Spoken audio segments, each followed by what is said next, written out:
Écoutez ces paroles-là. Ça se trouve dans Jacques 1, verset 22, il dit ces mots. Il dit « Mettez en pratique la parole et ne vous bornez pas à l'écouter, en vous trompant en vous-même par de faux raisonnements. » Gloire à Dieu. Gloire à Dieu. C'est bon, si vous le faites, je vous donne 5 € à la fin. Vous voulez? Hein? On vient trop souvent à la réunion.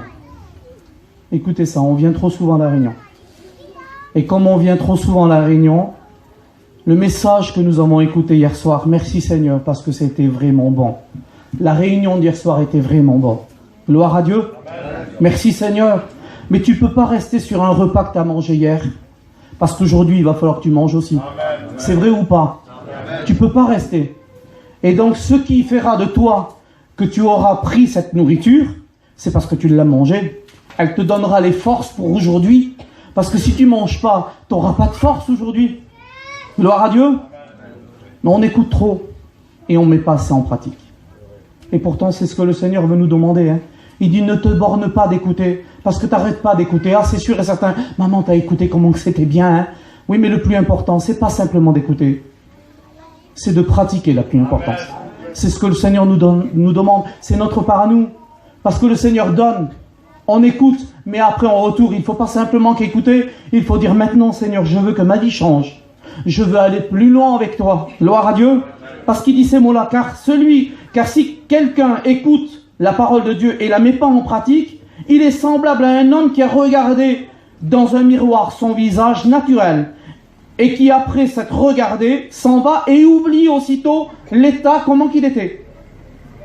Combien de fois on fait ça? On vient à la réunion, on a écouté, merci Seigneur, mais comme on n'a pas mis en pratique, ben on repart de la même manière. Et on est des mendiants devant Dieu parce qu'on est en train de dire toujours « Seigneur, Seigneur, aide-moi, aide-moi, aide-moi ». Oui, mais le Seigneur, il dit « Je t'aide », mais tu ne mets pas en pratique. Alors comment veux-tu aller de l'avant? Comment tu veux changer si tu ne mets pas en pratique? Comment faire? Voulez-vous mettre en pratique ce matin ce que vous avez écouté, même ce que vous avez écouté auparavant, hein? Gloire à Dieu. Il dit ça, surtout, Philippiens 4, et au verset 9, il dit « Ce que vous avez appris, reçu et entendu de Paul, il dit de moi, ce que vous avez vu de moi, il dit pratiquez-le, afin que le Dieu de paix soit avec vous. » Mais il y a un autre verset, dans le même verset, dans une autre traduction, il dit « Pourvu que vous le mettrez en pratique. » Ce que vous avez entendu, ce que vous avez reçu, pourvu que vous le mettez en pratique, c'est le plus important. Gloire à Dieu. Amen. Alors je rentre dans le message. Écoutez, ça se trouve dans Ésaïe 50, et au verset 4, il dit ça. Il dit, le Seigneur l'Éternel m'a donné une langue exercée pour que je sache soutenir par la parole celui qui est abattu. Gloire à Dieu. Parce que bien des fois, cette-ci, la langue, on ne s'en sert pas pour se tenir, mais on s'en sert pour parler sur l'autre. Et bien des fois, ça fait trop de mal. Mais il va un petit peu plus loin, le verset, et c'est sur ce que je voudrais essayer d'attirer votre attention. Il dit, il veille chaque matin, il veille mon oreille. Gloire à Dieu. Gloire à Dieu. On ne dirait pas. Hein? Il dit, il veille chaque matin, pas n'importe quoi. Pas mes yeux, hein, pas ma bouche, c'est mon oreille. Il dit, il veille chaque matin, il veille mon oreille pour pouvoir écouter comme écoutent les disciples. Amen. Gloire à Dieu. Et peut-être que je vais vous choquer en vous disant ça ce matin. Mais trop de personnes se font appeler chrétiens dans nos jours. Il y a trop de personnes qui se font appeler chrétiens. Chrétien, c'est juste une appellation. Vous allez me dire, mais non, ça veut dire petit Christ. Merci Seigneur, gloire à Dieu, c'est pas n'importe quoi. C'est vrai ou pas? Mais sachez que dans la parole du Seigneur, c'est un homme qui a donné cette appellation-là. C'est les gens d'un pays, comment ça s'appelle ce pays-là? Là où la première fois? Antioche, hein? Vous imaginez, c'est les gens de là-bas qui ont dit sur les chrétiens, on va dire, hein, ils disent, ce sont des chrétiens, ce sont des petits Christ. Mais le Seigneur, il n'a pas dit ça, lui. Il a dit que celui qui va être mon disciple, gloire à Dieu, et vous savez, le mot disciple n'est pas marqué beaucoup de fois dans la parole du Seigneur. Le mot chrétien, il est peut-être marqué, je ne sais plus. Je crois qu'il est marqué que 2 ou 3 fois le mot chrétien. 2 fois, hein? Ah, gloire à Dieu, vous voyez? Mais tandis que le mot disciple, il est marqué plusieurs fois. Et c'est ce que le Seigneur veut nous dire. Il dit, tu n'es pas un chrétien. C'est bien, merci Seigneur, parce qu'on est représenté comme ça dans le monde. Mais je préfère mieux être un disciple de Christ. Parce qu'être disciple de Christ, il y a une discipline. Et il y a quelque chose qu'il faut que je suis, c'est la parole du Seigneur. Chrétien, vous allez dans le village, vous allez vers tout le monde, vous allez dire, oui, je suis un chrétien, moi. Je suis un catholique, mais pas pratiquant. Je suis un chrétien. Oui, mais pratiquons pas. On peut être appelé comme ça. Mais quand on est un disciple de Christ, on est obligé d'accomplir ce que le Seigneur nous demande. Gloire à Dieu. Alors il dit qu'il veille mon oreille pour pouvoir écouter comme écoute un disciple, ne pas écouter n'importe quoi. Regardez ce que j'ai marqué ça. Je l'ai écouté d'un frère.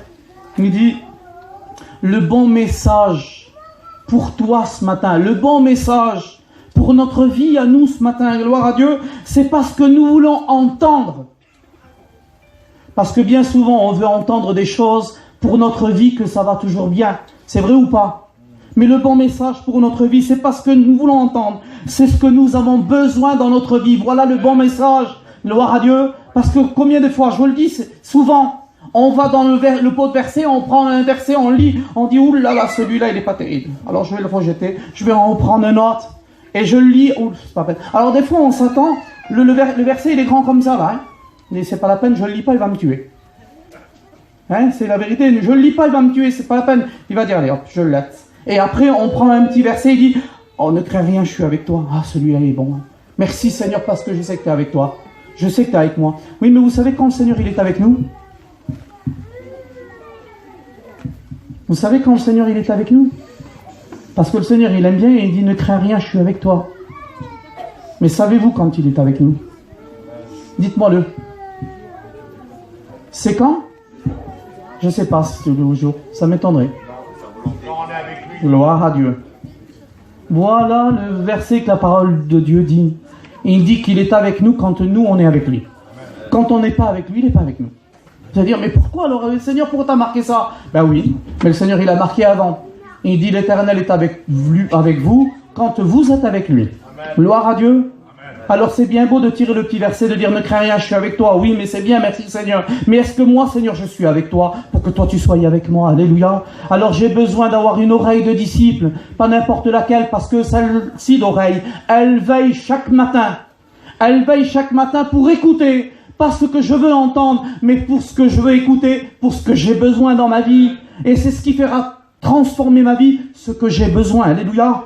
Gloire à Dieu. On écoute trop de choses. On écoute trop de choses qui essayent par tous les moyens de nous distraire. Et croyez-moi que le diable, il est fort pour ça. Je l'ai marqué à la fin, je voudrais vous le dire maintenant. Croyez-moi, vous savez combien je vous tiens ce matin-là? Je vous tiens 1 heure. Que je vois pas quelqu'un qui gratte la tête, c'est pas la peine, hein, parce que je continue quand même. Parce que c'est ça, on fait ça, on se tourne dans tous les sens. Eh bien, je vais t'attirer ton attention parce que je veux dire tout ce que le Seigneur a mis dans mon cœur. Amen. Regardez qu'est-ce que j'ai marqué. 3 façons de regarder, ou 3 façons de se regarder à soi-même. La première façon, si tu veux être distrait, là comme ça ce matin-là, hein, si tu veux être distrait, eh bien, regarde simplement autour de toi. Tu vas voir, il y en a un qui va être sur son téléphone, ou alors tu vas en avoir un qui va avoir les yeux en l'air et tout ce qui s'en suit. Tu vas regarder autour de toi toutes les choses qui vont se passer, tu vas être distrait. Et tu ne vas pas écouter avec un oreille de disciple ce qui se passe là, ici. Voilà la première façon que tu peux regarder. La deuxième façon, je ne lis pas les petites notes que j'avais mises, mais il dit la deuxième façon que tu veux regarder. Si tu veux être malheureux ce matin, eh bien regarde en toi-même. Parce que crois-moi qu'en toi-même, en moi-même, il y a plein de défaites, il y a plein de défauts, il y a plein de difficultés. Et si je veux regarder en moi-même, comment que je suis malheureux, ben, je vais juste à regarder en moi-même et tu verras, je vais passer à côté de la réunion. Mais par contre, j'ai marqué ça, si tu veux être heureux, gloire à Dieu, ben regarde à Jésus. Amen. Et tu verras que Jésus, c'est lui qui te rendra la gloire. Amen. C'est lui qui te bénira. Gloire à Dieu. Allez, vous me permettez, je rentre dans le message. Le message que j'ai écrit depuis 2-3 jours, c'est celui-là. La voix de Jézabel. Connaissez-vous Jézabel? Est-ce que vous la connaissez, qui est Jézabel? Vous la connaissez, non? Jézabel, vous savez qui c'est? C'est la femme de Akab. Jézabel, si vous voulez, c'est la voix du diable. Parce que Akab, c'est le roi d'Israël. Et cette femme-là s'est mariée avec lui. Et il a fait rentrer dans Israël, il a fait rentrer toutes des choses que ça n'allait pas. Il a fait rentrer des dieux étrangers. Et quand on laisse rentrer des choses à l'intérieur de notre cœur, l'autre jour j'étais en train d'avoir une pensée, je ne l'ai pas écrit encore. Mais un message que le Seigneur il a mis dans mon cœur, c'est celui-là. Il dit, je ne l'ai pas fait encore, mais j'essaierai de le préparer. Mais le Seigneur il disait, vous savez que vous êtes le temple de Dieu. Vous êtes l'habitation de Dieu. Amen, Amen. C'est vrai ou pas? Amen. On est l'habitation de Dieu parce que le Seigneur il a mis en nous sa présence, il a mis en nous son esprit. Gloire à Dieu. Amen. Et quand il va au temple, le Seigneur il est en train de regarder qu'est-ce qui se passe à l'intérieur du temple. Et il dit, ce lieu-là était appelé une maison de prière. Mais vous en avez fait une caverne de voleurs. Alors le Seigneur est en train de me dire, vous êtes le temple du Saint-Esprit, en vous il y a la présence de Dieu qui réside, mais vous avez laissé rentrer des choses en vous qui est devenue une caverne de voleurs. C'est vrai ou pas? Donc j'ai pas préparé ce message-là, mais je veux m'y pencher sur parce que je veux réaliser qu'est-ce qu'on laisse rentrer à l'intérieur de nous. Et quand on laisse rentrer des choses à l'intérieur de nous, croyez-moi, ça fait un désastre, ça fait une catastrophe. Alors veillons, parce que le Seigneur il dit, veille sur ton cœur plus que toute autre chose. Parce que de lui, il y a les sources de la vie. Gloire à Dieu. Alors voilà, Jézabel, vous savez, c'est la voix du diable. Et Élie, il est sur la montagne, sur le mont Carmel, et il est en train de dire ça. Et il dit maintenant, ils vont faire un feu, et eux aussi vont préparer un holocauste, et les faux prophètes aussi le font. Je vous raconte vite ça. Et il dit qu'ils vont implorer leur Dieu chacun, afin que le feu tombe et que l'holocauste soit consumé. Donc, les faux prophètes le font, il n'y a rien du tout qui tombe du ciel. Et il le fait, le feu descend du ciel, il consume toute chose. Et là, les gens voient que Élie est le prophète de l'Éternel. Gloire à Dieu. Amen. Pas n'importe qui, le prophète de l'Éternel. Merci Seigneur, quel homme de Dieu que c'est celui-là. Mais voilà, il se passe une chose, c'est que une fois que ça a été fait, Élie est en train de tuer 450 hommes. Il les égorge avec son épée. Vous imaginez? Il les égorge, il les tue. C'est 450 faux prophètes. Et voilà, Akab, le roi d'Israël. Lui, vous voyez, je vais le représenter comme, je sais pas. Il s'empresse d'aller vite vers sa femme, comme un petit chien. Il s'empresse d'aller vers sa femme, de lui dire, t'as vu ma femme, qu'est-ce qui s'est passé? Eh bien, il dit, il a tué tous les faux prophètes. Il a tué, pas les faux prophètes, parce que il dit, il a tué les prophètes. Alors, elle, vous imaginez, regardez qu'est-ce qu'elle fait. Elle, simplement, elle n'envoie pas vers Élie une armée. Elle n'envoie pas des chars, des chevaux, des guerriers avec des armes et tout ce qui s'ensuit. Rien du tout de tout ça. Parce que croyez-moi que le diable, il est fort. Il vient simplement qu'avec sa petite voix et te dire des choses qu'il y a dans ton cœur. Et quand on la laisse rentrer, ça fait une catastrophe en nous. Regardez qu'est-ce qui se passe. Il y a simplement qu'un messager qui part et qui va dire à Élie, il va lui dire ces mots-là, que ce que tu as fait avec les prophètes, Jézabel veut faire la même chose avec toi, il veut te tuer, il veut t'exterminer. Pourtant, Élie, il est en train d'implorer le Seigneur il lui donne toute sa puissance et il se passe ce miracle-là. Il est en train de vivre quelque chose de glorieux. Comme hier soir, on a vu quelque chose de glorieux ici, dans ce chapiteau, gloire à Dieu. Le Seigneur est en train de nous bénir. Mais vous savez qu'à chaque fois qu'il y a une puissance que le Seigneur est en train de nous donner, l'ennemi est toujours là, nous attend au revers, et pour nous dire des choses. Mais tu n'as pas reçu, toi, hier soir. Tu ne vaux rien. Tout ce que tu as fait hier soir, c'est que du cinéma. C'est vrai ou pas? Et toutes ces choses-là, le diable essaye de venir. Et quand ça rentre à l'intérieur de notre cœur, ben ça nous fait un désastre. Et ça nous fait une catastrophe. Et on ne croit pas à ce qu'on a reçu hier soir. Et pourtant, on l'a reçu. Gloire à Dieu. Amen. Gloire à Dieu. Amen. Moi, je le crois de tout mon cœur, parce que sinon, ça ne sert à rien de venir à la réunion et de venir tous les jours. Ça ne sert à rien. Sinon, je préfère mieux rester chez moi et lire ma Bible et c'est tout. La réunion, c'est pour être en communion ensemble. Et c'est pour que le Seigneur se manifeste puissamment. Alléluia. Donc, on écoute trop la voix du diable qui vient et nous chuchoter à l'oreille. T'as pas reçu. Écoutez ce qui se passe. Le peuple d'Israël est en train de combattre contre les Philistins. Il y a un homme qui vient là, il s'appelle Goliath, et il vient matin et soir. Matin et soir, il est en train de provoquer l'armée d'Israël. Pourtant, c'était des forts guerriers qui sont là. C'est une armée que le Seigneur s'est choisi. Gloire à Dieu. Comme vous, le Seigneur, il vous a choisi. C'est vrai ou pas? Non, hein. Ben moi, il m'a choisi. Gloire à Dieu. Si vous êtes jaloux, ben faites de même. Il m'a choisi, le Seigneur. Il m'a choisi. Il a regardé au milieu du monde. Il dit, je cherche un homme. Je cherche quelqu'un qui se tient à la brèche. Gloire à Dieu. Eh ben moi, je suis là, Seigneur. Tu m'as choisi, tu m'as appelé. Mais je suis là, Seigneur. Comme vous, là, il vous a choisi, particulièrement dans votre famille, il vous a choisi à vous pour que vous soyez cette lumière. Mais là, il vient, et matin et soir, il est en train de leur dire, il est en train de les provoquer. Et matin et soir, pendant 40 jours, vous comprenez bien, quand le diable vient vers vous et qu'il est en train de vous dire, tu ne t'en sortiras pas, tu ne t'en sortiras pas, tu ne t'en sortiras pas. Les premiers jours, quand il vient là, vous êtes puissant, vous êtes fort avec la présence du Seigneur, vous dites, non, mais va-t'en. Va rigoler un petit peu plus loin. Mais à la force des 40 jours, quand ça vient et que ça commence à devenir lourd, eh ben on commence à prendre les paroles de l'ennemi et on les laisse rentrer en nous. Et c'est vrai, on voit pas du tout qu'est-ce qui se passe. On voit pas du tout ce qui peut se passer. Alors, ben je laisse rentrer ces paroles-là. Et quand la voix de Jézabel se fait entendre, vous savez qu'est-ce qui se passe? Eh ben Élie, à la place de se réjouir de la gloire qu'il était en train de vivre, vous savez qu'est-ce qu'il fait, Élie? Vous voulez qu'on lit? Ça se trouve dans 1 Roi 19.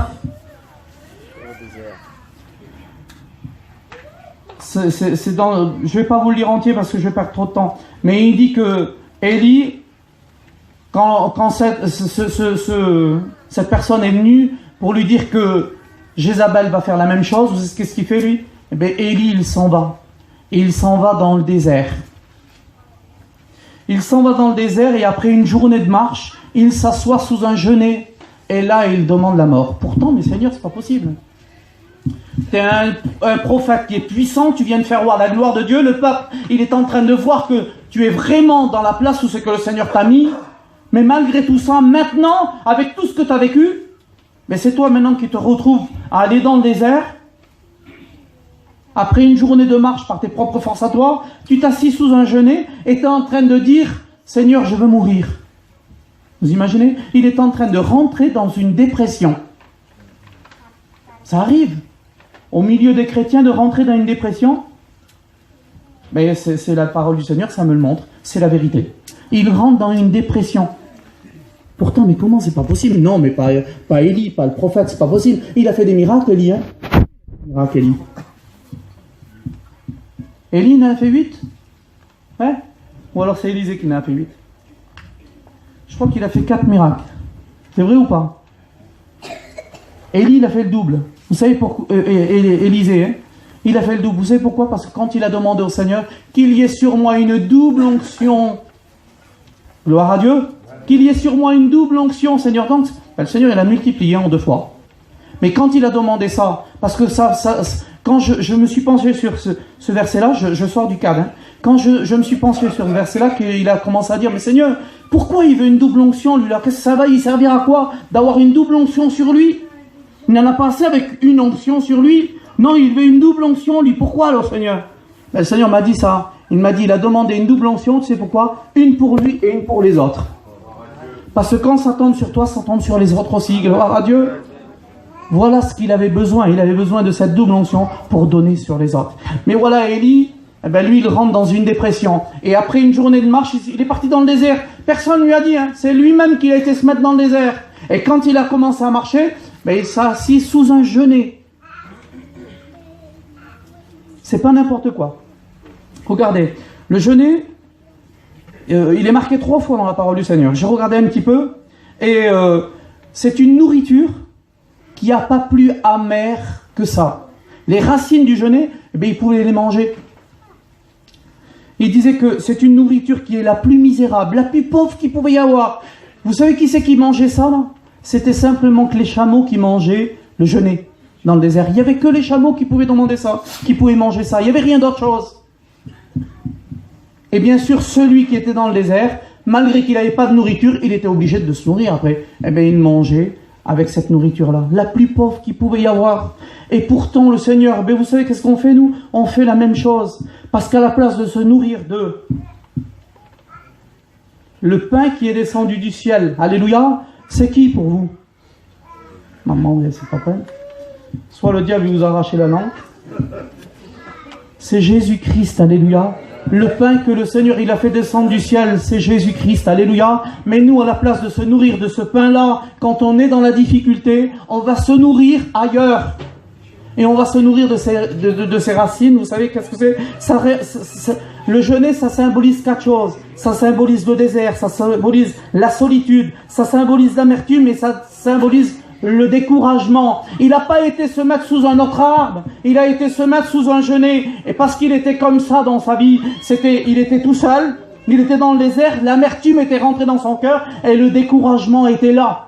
Parce que croyez-moi, quand le diable fait son ravage, eh bien c'est ce résultat-là qu'il veut mettre dans l'intérieur de votre cœur. Mais pourtant, Seigneur, je suis dans la mission, moi. Je suis béni, je viens aux réunions de prière, je viens aux réunions du soir. Oui, mais ça ne suffit pas. Le verset du premier que je vous ai dit, il faut mettre en pratique. Gloire à Dieu, parce que si tu fais que écouter, ça va remplir ton cerveau, mais ça ne remplira pas ton cœur. C'est vrai ou pas? Donc on a besoin de mettre en pratique. Et bien des fois on est en train de dire, mais Seigneur quand même, hier j'étais tout puissant, allez je vais dire ça là, j'étais tout puissant hier, et aujourd'hui je suis rabattu par terre, j'ai plus la force même de crier à toi. Mais pourquoi alors Seigneur? Qu'est-ce qui se passe? Mais mets en pratique plutôt. Amen.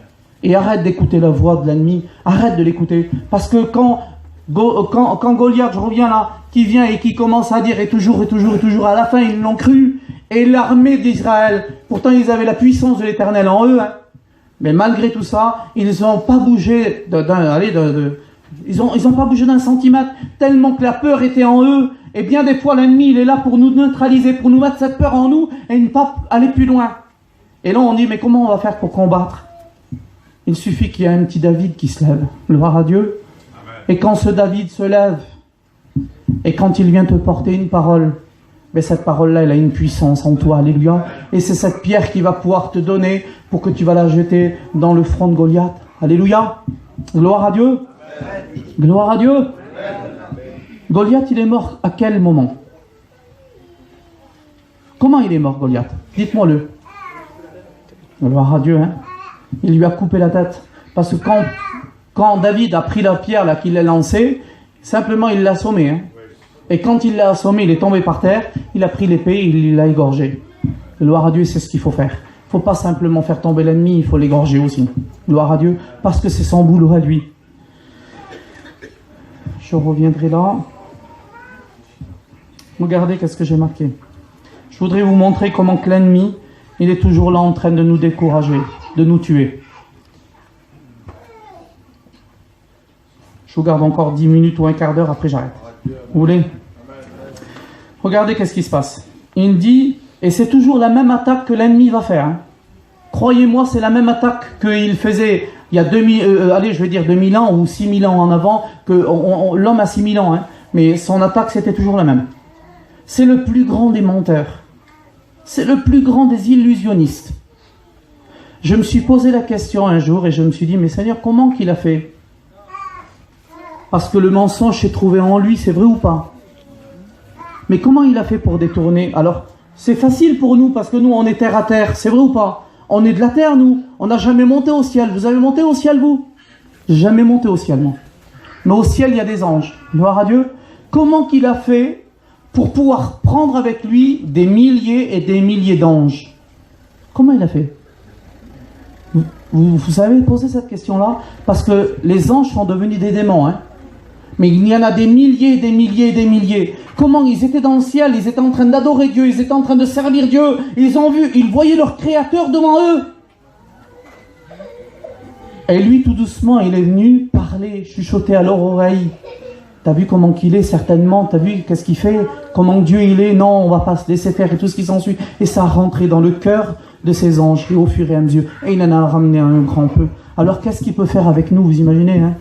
Avec ses mensonges, il peut nous faire miroiter toute chose.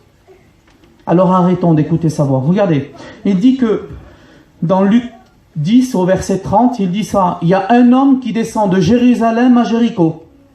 Vous connaissez toute cette histoire-là. Hein? Il dit qu'il descend de la ville sainte, de la présence de Dieu, et il s'en va pour aller à Jéricho. Mais là, au milieu de ce chemin-là, il y a des brigands qui l'attendent. Et ça représente le diable. Et il dit ces mots-là.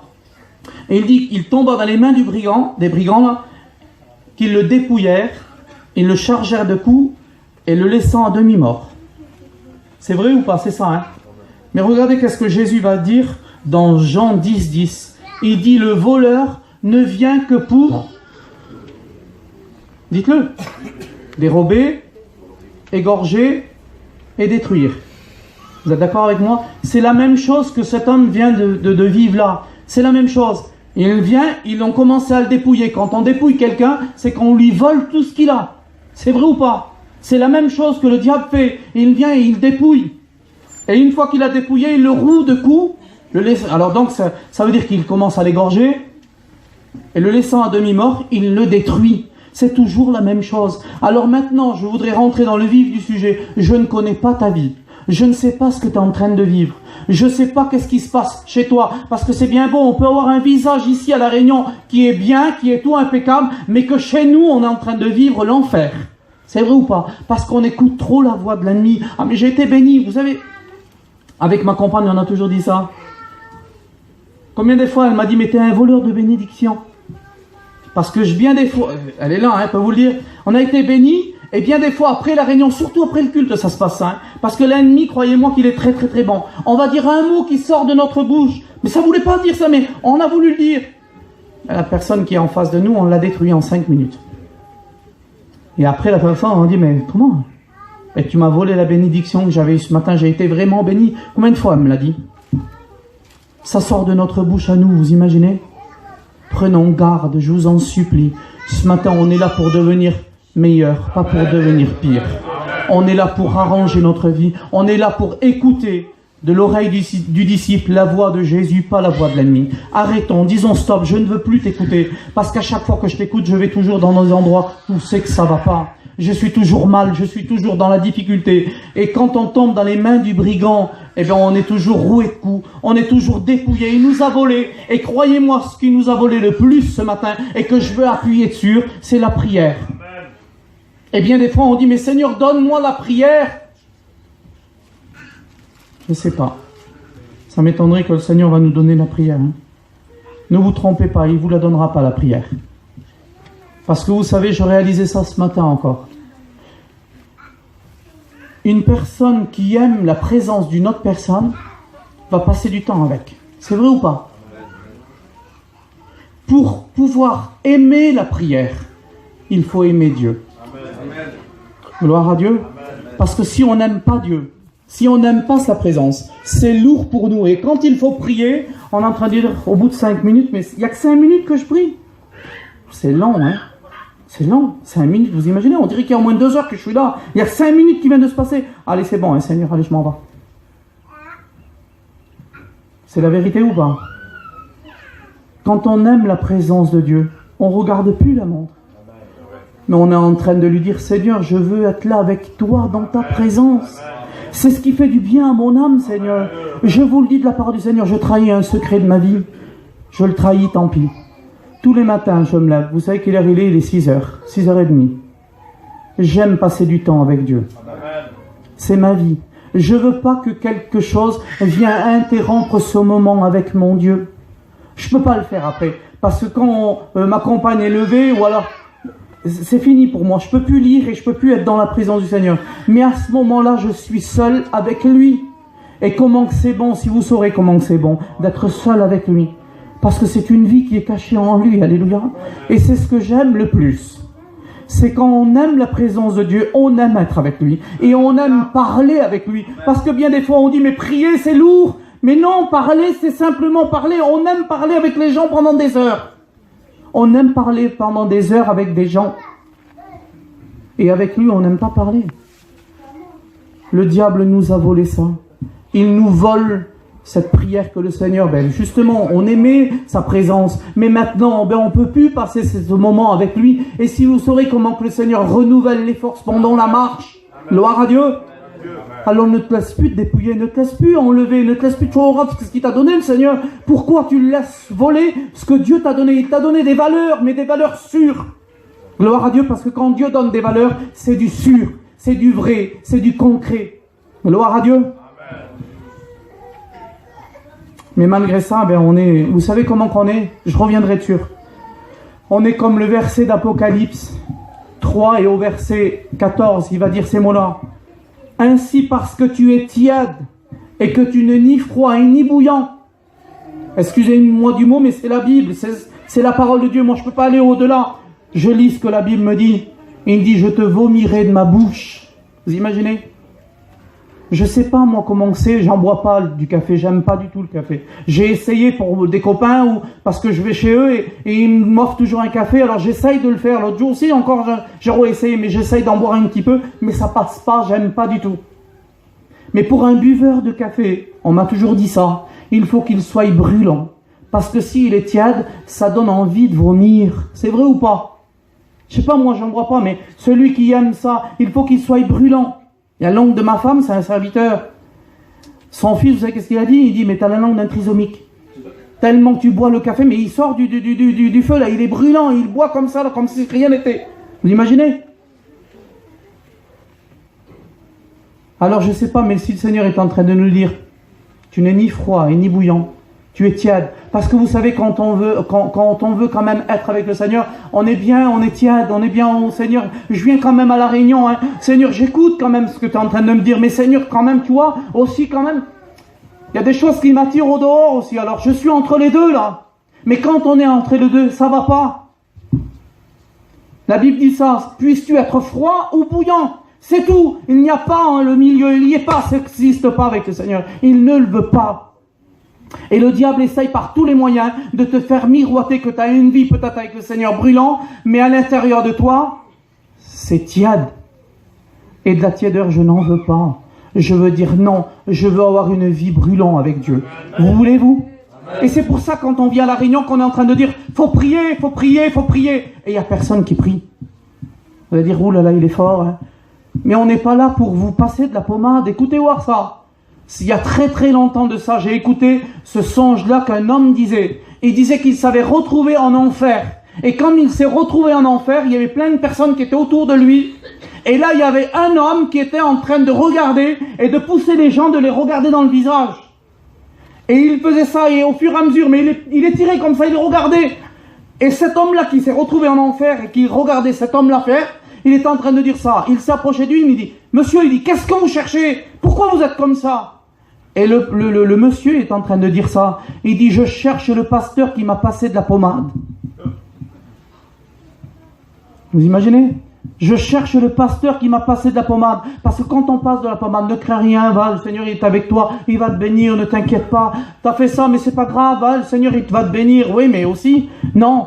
Parce que la parole du Seigneur reste la parole du Seigneur. Il faut la mettre en pratique. Alléluia. Et moi, mon but, c'est pas vous passer de la pommade. Mon but à moi, c'est vous dire, tu es tel comme ça. T'as écouté trop la voix de Jézabel. T'as écouté trop la voix du diable et pas assez la voix de Dieu pour te dire comment tu étais. Parce que quand on vient à la réunion, on veut écouter ce qu'on a envie d'écouter. Mais parce qu'on a besoin d'écouter. Ce qui va transformer notre vie ce matin, c'est ce que nous avons besoin. Alléluia. Et quand ça fait du mal, c'est ce qui est bon.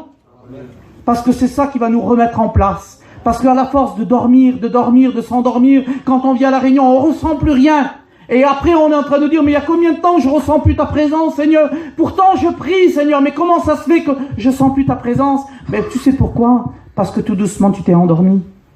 Tout doucement, tu es devenu tiède. Et maintenant, moi, je ne peux pas bénir. Je veux que tu reviennes à moi, alléluia. Et je veux que tu te places devant moi et que tu cries à moi et tu verras que je rebénirai ta vie. Alléluia. Mais tant qu'on ne fera pas ça, tant qu'on ne réalisera pas l'état de notre vie, de notre cœur, on ne pourra pas. Alors je ne sais pas l'état de ta vie, comment que le diable il a fait, peut-être qu'il a fait un ravage qui t'a détruit. Parce que bien des fois, c'est vrai, je vous le dis, on peut être avec un visage qui est bien, mais à l'intérieur de nous, le diable il a fait des dégâts et on n'y arrive plus, on essaye. On vient une semaine à la réunion, on croit que le Seigneur nous a bénis. Je l'ai dit hier à une personne qui était là, qui est venue pour qu'on prie pour elle. J'ai dit, vous savez qu'est-ce que le diable fait? Il a mis des liens sur nous. Et ces liens-là, on croit qu'ils ont été enlevés. Alors nous, on commence à marcher. Oh, merci Seigneur, tu m'as béni. Mais on a fait 10 mètres. Il nous a laissé courir. Ne vous inquiétez pas, il laisse courir aussi. Hein. Mais quand c'est le moment, il prend la corde et il retire. Et il nous refait tomber en arrière. Et de dire, mais Seigneur, je croyais que ce lien, il était tombé. Mais non. Tant que tu ne le confesses pas de ta bouche. Tant que tu ne le délaisses pas au pied de la croix. Tant que tu ne tiens pas miséricorde, ça reste. Vous êtes d'accord avec moi ou non? Alors on a besoin de dire, Seigneur, je ne veux plus écouter cette voix-là. Parce que regardez, Élie, il s'est mis sous un genêt, il a aimé, parce qu'il a resté, il s'est pris cette place-là, et bien des fois des gens, maintenant, restent dans leur même position. Ils se plaisent. Je connais un serviteur, allez, je trahis un secret. Je connais le foyer d'un serviteur. Le diable, croyez-moi qu'il en a fait un ravage. Je me souviens de ça, on était dans une... J'arrête après, hein. On était dans une retraite de foyer à Brive. Et j'étais avec ce copain-là, c'est mon copain. Et le Seigneur parle dans mon cœur et il me dit, dis-lui ces mots que je suis en train de dire. Et je lui ai dit les mots que le Seigneur était en train de me dire. J'ai dit, un tel, le Seigneur vient de me dire que tu as perdu le fil conducteur de ta vie. Tu l'as perdu. Et à cause de ce fil que tu as perdu, ton foyer va partir, mais en désastre. Et il était avec moi, mais il n'en a même pas tenu compte. Moi, je dis, Seigneur, j'ai fait ce que tu m'as dit, et maintenant, on verra la suite. Mais par la suite, maintenant, il y a 4-5 ans de ça, le foyer, il est dans cet état-là, que le Seigneur m'avait dit. Les enfants ne se parlent plus ensemble. Vous imaginez? Le foyer, il n'y a plus de communion ensemble. Il essaye par tous les moyens de pouvoir servir le Seigneur, mais c'est très dur pour lui. Et je vous en supplie, je ne dirai pas le nom, mais priez aussi pour les serviteurs, parce que vraiment, le diable fait tout son œuvre pour les détruire. Mais nous sommes plus que vainqueurs par celui qui vit en nous. Alléluia. Et croyez-moi que quand il fait ce dégât-là, on ne s'en aperçoit pas. Et au fur et à mesure qu'on est en train de vivre, on voit pas, hein, parce qu'on est dans la tiédeur, on est dans l'assouplissement. Et tellement que le diable fait son ravage, après c'est trop tard pour se réveiller. Alors je vous en supplie tant qu'il n'est pas trop tard. Réveillons-nous ce matin. Et disons, levons-nous comme une armée et de dire, Seigneur, jusqu'à présent, il a fait ce qu'il a voulu de moi, l'ennemi. Mais maintenant, Seigneur, je veux lui dire stop. Parce que c'est toi qui viens en moi. Et c'est toi qui formes ma vie, Seigneur. Alors, à partir d'aujourd'hui, ça ne sera pas demain, Seigneur. Aujourd'hui même, Seigneur, je veux qu'il soit chassé. Je veux que tu prennes toute la place. Et je veux que tu transformes ma vie ce matin, Seigneur. Je veux qu'elle soit transformée à ton image. Pas à mon image, Seigneur, parce que mon image, moi, je voudrais voir toujours une image bien. Non, je veux que ça soit à ton image, à toi, Seigneur. Et croyez-moi que le Seigneur le fera. Gloire à Dieu. Je vous lis simplement 2-3 petits versets que j'avais marqués. Et après, j'arrête. Vous allez dire, il n'est pas bavard. Hein. Regardez qu'est-ce qu'il est dit. Dans Galates 5 au verset 7, il dit ça. Il dit, vous couriez si bien. Qui vous a arrêté? Qui vous a empêché d'obéir à la vérité? Qui? Cette œuvre ne vient pas de Dieu, elle vient de l'ennemi. Gloire à Dieu. Alors je ne veux pas être arrêté sur le chemin, moi. Je veux continuer. Je veux combattre. Seigneur, tu m'as donné à être un soldat et je veux combattre. Je ne veux pas être un déserteur. Je veux combattre, me tenir toujours au poste. Avec mes fautes, mes manquements, c'est sûr et certain que j'en ai chaque jour. Mais Seigneur, je veux quand même tenir bon. Voulez-vous tenir bon ce matin? Voulez-vous qu'on se lève de notre place? On va prier le Seigneur. Et on va lui dire, Seigneur, aujourd'hui même, je ne veux plus. Parce que bien des fois, on dit, Seigneur, allez, on lève la main. Mais arrêtons de lever la main. Parce que la main, on la lève trop vite. Et le cœur, on ne le lève pas du tout. Arrêtons de lever notre main. Ça ne sert à rien du tout. Mais levons notre cœur, notre âme. Et disons ce matin, Seigneur, je prends une résolution en moi. Jusqu'à présent, peut-être que l'ennemi m'a détruit. Mais aujourd'hui, Seigneur, je veux que ma vie soit construite en toi. Gloire à Dieu. Voulez-vous compris le Seigneur? Écoutez ces paroles-là. Ça se trouve dans Jacques 1, verset 22, il dit ces mots. Il dit, mettez en pratique la parole et ne vous bornez pas à l'écouter, en vous trompant en vous-même par de faux raisonnements. Gloire à Dieu. Gloire à Dieu. C'est bon, si vous le faites, je vous donne 5 € à la fin. Vous voulez? Hein? On vient trop souvent à la réunion. Écoutez ça, on vient trop souvent à la réunion. Et comme on vient trop souvent à la réunion, le message que nous avons écouté hier soir, merci Seigneur, parce que c'était vraiment bon. La réunion d'hier soir était vraiment bonne. Gloire à Dieu. Amen. Merci Seigneur. Mais tu ne peux pas rester sur un repas que tu as mangé hier. Parce qu'aujourd'hui, il va falloir que tu manges aussi. Amen. C'est vrai ou pas? Amen. Tu ne peux pas rester. Et donc, ce qui fera de toi que tu auras pris cette nourriture, c'est parce que tu l'as mangée. Elle te donnera les forces pour aujourd'hui. Parce que si tu ne manges pas, tu n'auras pas de force aujourd'hui. Gloire à Dieu. Mais on écoute trop. Et on ne met pas ça en pratique. Et pourtant, c'est ce que le Seigneur veut nous demander. Hein. Il dit, ne te borne pas d'écouter. Parce que tu n'arrêtes pas d'écouter. Ah, c'est sûr et certain. Maman,